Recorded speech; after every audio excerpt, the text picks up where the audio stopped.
nagreggaay, nagdawel ni baybay, makapadanag, aduti nagpadayaan, nadadayat ti kinapintas na, awan na DJ Kandaruma.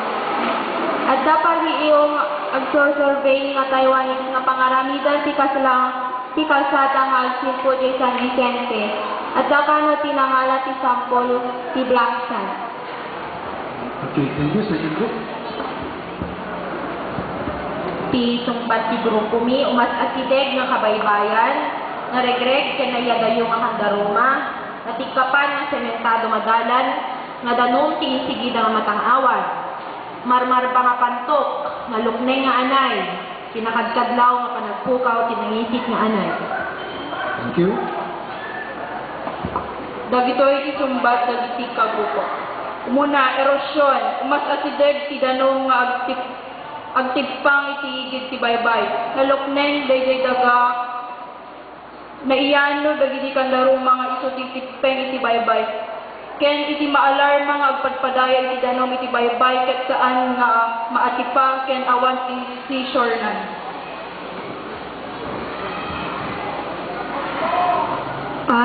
Nadadael ti igid baybay, awan dagiti Kandaruma iti batog ti kalsada, sand erosion.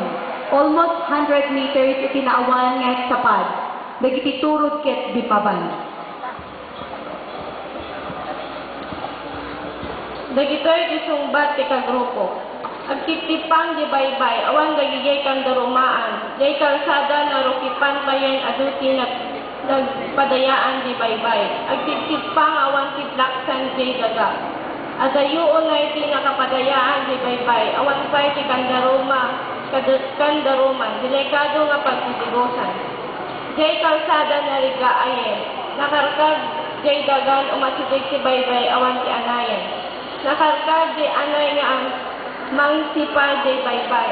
Lumaala di Black Sand awan ti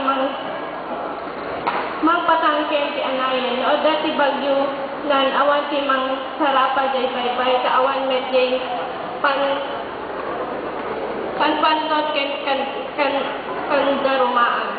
Nakarkad ken umasidig di baybay. Masidig ti baybay di Santa Catalina. Kulay pula na rin yung tubig. Wala na rin yung mga maraming Kandarumaan.